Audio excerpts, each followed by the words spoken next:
know, it's a different setup because I am in my sister's room. I think it's the second time I actually film in my sister's room. If you don't know, my room is getting renovated. It's a dusty mess in there and I can't film in there right now, unlike I did last time. But today, we're getting an updated TV show. This is more of a suggestions rather than the ones I like. It was kind of a mess. I rewatched my old TV show suggestions and my goodness, it was just like me listing random shows that aren't even Netflix shows. It's just what was in the French Netflix, my Netflix. This is gonna be a more structured, better one. I have my laptop here because I am filming on my phone. We have 50 show recommendations in total. I think I've watched like 47 of them, and I think it's the total of all the shows that I've watched. There might be a few missing here and there, but there is one like main link between all my shows that I watch, which is most of these shows. And that is that I love romance. So in every one of these shows, there will be at least a little bit of romance, or at least most of these shows. So if you're like me and you love romance, then you will surely like a lot of these shows. I'm just gonna get started. So to start off, we have TV shows that I think is more or less for everyone. So kind of that you can watch as a family-ish, but not really like a little kid family kind of show, you know, like teens and parents can watch this together. It obviously just depends on the family. So first off, my favorite show of all time, and there is quite a bit of controversy over this show. Some people love it, some people hate it, but I am obsessed, and it is Friends. And so recently Friends became really popular, but I have loved Friends probably since I was like 11 years old. Love, love, love that show. So Friends is a top for me. My dad loves it. I love it. So I think everyone should watch Friends. Give it a try because the first episode is awful and then it just gets better. Next up we have Lucifer. I love Lucifer. So I'm going to try my best not to talk too much about each show, seeing as we do have 50 to get through. So Lucifer is amazing. Yes, I don't think there's anything more to say. I think everyone that watches Lucifer ends up loving it. I haven't finished it yet, but I'm obsessed. Next up is Modern Family. Awesome. Great comedy show, short episodes, really cute, heartfelt. The Queen's Gambit. It's pretty short. The episodes are long, but it's a pretty short TV show in general. I think there's like 8 episodes in total. I love it. It made me want to play chess. And now I play chess. And La Casa de Papel. I have not seen La Casa de Papel, but my whole family, except for me, seen it and they all love it. So give it a try. I'll be watching it soon enough. So yeah, you know. The Crown. My mom is obsessed with The Crown. I haven't seen it, once again, but I will be watching it because everyone keeps saying The Crown is so good. So I gotta see what's so good about it. Black Mirror. I haven't watched Black Mirror either. I think these are the 3 shows that I haven't watched throughout my list. Black Mirror, everyone tells me Black Mirror is amazing. Every episode is different, but with the same actors. I believe that's what it is. So yeah, give it a try. It's very, it's kind of scary, I've been told. Okay, I think there's a ghost in the house. Suits. I watched it. I think I got up to like season 8. My dad watched as well. I think, you know, it's a little bit of everything. It is mainly, you know, lawyers because, I mean, it is about lawyers. But it does have the little side of romance, comedy, you know, which I think, you know, could be great for people to watch. And next is Anne with an E. Oh my goodness, I was obsessed with Anne with an E. It's so happy. My mom loved it too. A few of my friends loved it too. It's great. It makes you smile and, you know, makes you want to be like a little ray of sunshine, which is awesome. So I love Anne with an E. And finally, we have Gilmore Girls.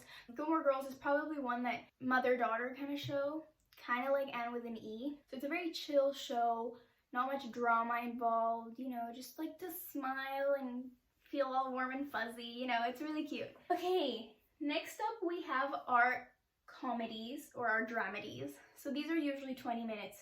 Oh, they're so cute. All the shows that I've listed have 20-minute episodes, so it's really great. It's, you know, quick to watch. You can watch like several episodes just throughout the day because it doesn't take too long. First up, we have Brooklyn Nine-Nine. Amazing, love it. You know, police officers aren't really like that, but yes, you just laugh because it's, you know, it's comedy. Full House. I watched Full House since I was a little kid. It is an oldie, but it's a goodie. It's so good. Yes, so happy. New Girl. It's very similar to Brooklyn Nine-Nine, but you know, less of the policey stuff. Once again, amazing. How I Met Your Mother. It's kind of like a Friends type show, but later on, so they do have a lot of similarities. So if you like Friends, then it's likely that you'll like How I Met Your Mother. Or not, because they're so similar, you know, it depends. Give it a try. I love it. Big Bang Theory. You know, I originally watched this show because I wanted to get, you know, more into physics and stuff. It didn't really work. I didn't really get more into physics and stuff. But the show is really good. It's hilarious, awesome, you know. Next up is Young and Hungry. It's amazing. Specifically the character Sophia, because as soon as I saw Sophia, I was like, that is my favorite character of the show, yes. And fun fact, my mom's maiden name, I guess, my second last name, is Rodriguez. And so I could be a Sophia Rodriguez just like on the show, which is just like, ah! So yes, love Young and Hungry. Amazing. The Good Place. It's really good. It's funny, it's weird, it's quirky, and it makes you really just think about it. Like, they do like address like an issue that there would be with heaven if there was a heaven, if you know what I mean. If you've watched the show, then you know exactly what I mean. But yeah, Alexa and Katie. Okay, hear me out before you're like, so you're crazy. You know, Alexa and Katie is one of those shows on Netflix that you see and you're just like, no, I'm never watching that. But you know, I was just feeling like it one day. I was like, okay, let's give it a try, and I was obsessed. It's happy, it's kind of funny, the comedy's kind of bad, but it's just like, it's cute, you know, two best friends. So I do love Alexa and Katie. I think it's a great show, and that's why it's higher up on this list. Emily in Paris is the next one. Super easy and fast to watch. It was kind of relatable, at least to my mom and like my mom's friends, because when we moved to France, that's exactly the kind of mistakes you make. Learning the language and everything. I moved to France when I was 6, so not really, but it is fun to, you know, just making fun of France. So very good show, love it. Next up is Never Have I Ever. I watched this show pretty recently. I started it a while ago and never really finished it. It's really good. It made me cry. A lot of shows make me cry though. And it's just, you know, quirky teenager problems, and it's also really funny. I mean, all of these comedies are, you know, comedies, so they are gonna make you laugh at some point or another. At least I hope so. Okay, next up is I Am Not Okay With This. I was upset that they did not renew it for a second season. They had initially, and then with COVID, they canceled the second season. I was very upset. I'm Not Okay With This is so good. It's more a dramedy than it is a comedy, so it has more drama involved, but it's really great, really fast to watch. Definitely recommend. Okay, next up is That 70s Show. I never finished it. I do plan at some point in my life of finishing this show, but everyone says it's so good, and I completely agree. From like first season is what I watched. Really good, and I love Mila Kunis and Ashton Kutcher. I think those are really the main ones that everyone knows. You know, they're married now, so it's so cute. Ah! Next up, okay, Fuller House. So a continuation to Full House, but like 20 years later, or 30, something like that. I was really excited when this came out, but the reason it is lower down on the list is because it's kind of cringy, you know, but it is a great family show. I totally recommend, like for little kids to watch the show, because it is a good family type kind of show. Next is Single Parents. It's not the best, but it's not the worst. It's a very basic kind of comedy, you know, with kids, but it is really good, and it's easy to watch kind of show. Next up, we have Greenhouse Academy. Again, one kind of like Alexa and Katie, where you think it's gonna be really bad, but it's the good bad, you know, like you watch it and you're like, I know this is bad, but it's good. So I think, I don't know, it was really bad. It's not a good show, but you just want to watch it. So if you need something bad but good to watch, Greenhouse Academy is the one. It's easy to watch, I guess. Next up, we have One Day at a Time. It's a pretty decent show, you know, there's nothing really special about it. I think it's a good show, a good comedy. It's fairly funny, and, you know. Yep, it's official. There's a ghost in my house. Cute. We have Atypical. So I watched a few episodes with my sister. I never actually finish this show. I didn't watch much of it, but it is a good show. It's pretty funny and stuff. Just like any other comedy. It's not good, but not bad kind of thing. You know, if you need something to watch, try it out. Haters Back Off. I binged this without even noticing it, and not because it was good, just because it was something to watch. But I did like it. I mean, Colleen, I think she's great. So it gives you a different side of, you know, Miranda Sings as we know her. Pretty good. I'm really bad at explaining these shows, let's be honest. Okay, next up, Fam. I watched this because Nina Dobrev was in it, and I'm obsessed with Nina Dobrev. The comedy was kind of not good. You only laughed like 1 in 20 times. And it is a sitcom, but the storyline wasn't bad at all. It's, you know, pretty good. So, once again, it's something fast, something to watch. I swear I just saw something behind me. I'm not even kidding. That's kind of scary. Just realized I'm like scared. And finally we have Two Broke Girls. Now this is actually a pretty good show, but I put it last because I've only seen a couple episodes of it with my sister. My sister's obsessed with it and she loves it, so I think it's totally a good show to give it a try. But it is a good show, so I probably should put it higher up on the list now that I think about it. Our final category is dramas. So I've separated this into fiction and non-fiction. Okay, first up on our supernatural / fiction category, we have my favorite show after Friends, which is The Vampire Diaries. Yes, this was in my last TV show recommendations, like what, 5 years ago or something? And I'm still obsessed with the show. It's a very good show. It's amazing. I don't think there's anything else to say. Number 2 is Teen Wolf. Very similar to The Vampire Diaries kind of style. And by the way, Dylan O'Brien, I love him.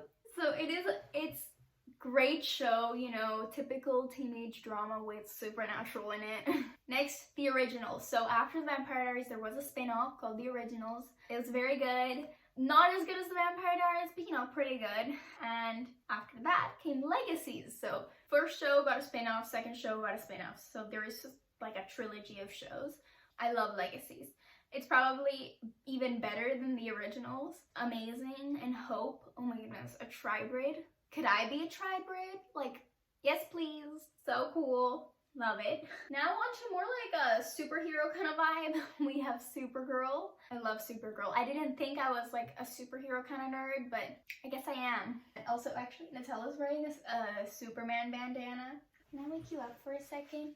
Oh, I'm sorry. Okay, and Supergirl actually does do a bunch of crossovers with The Arrow and the Flash. So The Arrow, yes, very good show. Did go on for quite a few seasons, but all 3 of them did, I guess.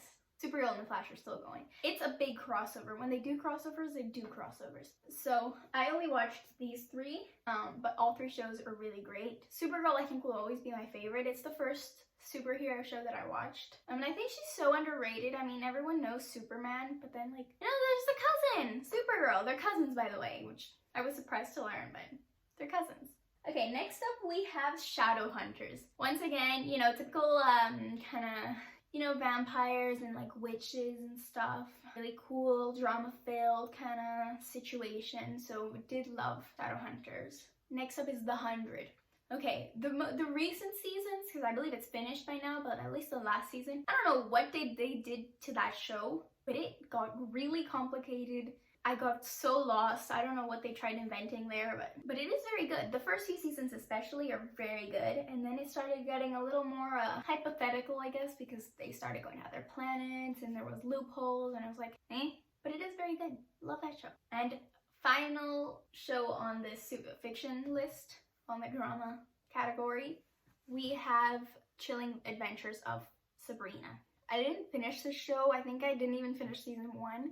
But everyone keeps saying it's so good, so it is on my to-do list to finish this show, so I definitely recommend. I mean, from the episodes that I watched, I mean, it was pretty good. Okay, on to non-fiction. So this is our last little subcategory in our last category. Does that make sense? So, for non-fiction, number 1, Grey's Anatomy. Yes! If you want to follow me on Instagram, it's at ItsMeSof. I do little vloggy things every time Grey's Anatomy comes out. And I just rant about whatever's happening on the episode. So yes, Grey's Anatomy is my number 1, and I love it. And yes, there are 17 seasons, but that just means you'll never run out. And I actually watched, like, I caught up with the show fairly quickly. Like, it took like a good 3 to 4 months to watch the whole show, which is like pretty good, I guess. So yes, totally recommend watching Grey's Anatomy. It's so good. And once again, you know, if I love me some romance, and this is romantic drama, that is, yes, there's more romantic drama than there is surgery on that show. A spin-off of Grey's Anatomy is Station 19. Also comes out on the same day as Grey's Anatomy. I love firefighters. Just, yes.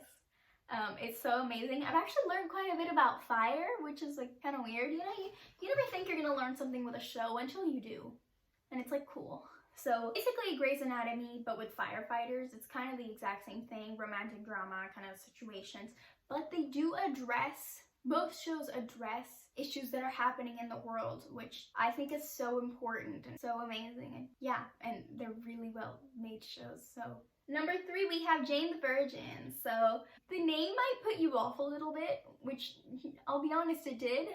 But it is a very good show. It's made in the telenovela kind of style, and it is actually based off of a Venezuelan telenovela, which, if you don't know, I'm Venezuelan. Very good show. Love it. The ending was very like, okay, it was kind of cringy, but it was nice and well-rounded, which is super cute. Next, we have The Fosters. Once again, I think this was one of the few older shows to address world issues and stuff, which is great. I love the show. I think it's so great. And also Noah Centineo's in it. So before anyone knew Noah Centineo from To All the Boys, they knew him from The Fosters. What a great show. And then the spin-off of The Fosters is Good Trouble, which I think might even be better than The Fosters in a way. It's very good. It addressed the whole Black Lives Matter far before it was a thing this year in 2020, which I think was so important. And it's very eye-opening as a show, but again, with all the drama and stuff, you know, very good. It leaves you on a lot of cliffhangers. It's a good show. Love it. Next up, we have Outer Banks. So the quarantine back in like March, we all watched Outer Banks. It's very good. It's very like, it's dramatic, and it's like, it keeps you on your toes. When you ask someone, oh, what's Outer Banks about? Everyone's always like, oh, it's about these kids that go on a treasure hunt. But I don't think that really defines the show as it is. But yeah, it is a show about these kids that go on a treasure hunt. Next up, we have Sex Education. Don't be put off by the title. It is literally about sex education. You literally learn about sex throughout the show. But I think it's important for a show to portray these things, because parents or even schools may not want to talk about important aspects to teenagers. So the fact that we have a show to explain some things that we don't know. I definitely will admit that I learned quite a few things throughout the show. And also, you know, they have a backup storyline. You know, it's good show that I think a lot of people would enjoy. So don't be put off by the title. Also, if there are kids watching, I'm so sorry, kids. I'm gonna stop talking. Also, my parents are watching. Hi. Let's move on. Okay, next we have Riverdale. At this point, Riverdale is not a good show. Like, right where we are at season 5, I think. I don't know what happened to that show, but seasons like 1 to 3 were pretty good. And you know, there's Cole Sprouse and Lily Reinhart, like really good cast. But the show kind of got a little, I have no words to what the show even became, because it just like a little messed up, like kind of like The 100, where they didn't really know what to do until they started making up stuff. Yeah, so this show might be borderline fiction, but it is, you know, real stuff for all I know. I don't know, it got kind of weird, so I stopped watching, but it's still a pretty good show. Next up we have Gossip Girl. I think, you know, a lot of people have watched Gossip Girl. It's a pretty old show by now, but it is a good show, you know, very gossipy and stuff. It is kind of long, and you do want to know who Gossip Girl is, but I'll be nice enough to not spoil that for you. You're welcome. Very good show. Well, not very good show. It's a pretty good show. I think that's all there is to say. It makes you want to kind of live in New York. There's nothing super special about it, I guess. And last on this list, and this whole video, is Pretty Little Liars. Once again, it's one of those shows where it was really good in the beginning and then kind of just got like weird towards the end. Seasons 1 to 6, very good. And then like last season was questionable, is what I'm gonna go with. But still a pretty good show, and I think it's really great. And with all that said, those are my 50 TV show recommendations. Hopefully this video doesn't end up being too long, but if it does, I don't know. I'm gonna learn to do the little time slots so that you can split it into categories yourself. So you can like skip throughout the videos. If not, I'll put in the time slots in the description below if you want to skip to certain parts of this video. Anyways, yeah, I hope you guys enjoyed. I am a person that watches a lot of TV shows. At some point or another, I'm either rewatching one that I've already seen or watching one that just came out. It's round 9! Oh, you're so cute! And yeah, so hope you guys enjoyed. Thanks for watching. Bye!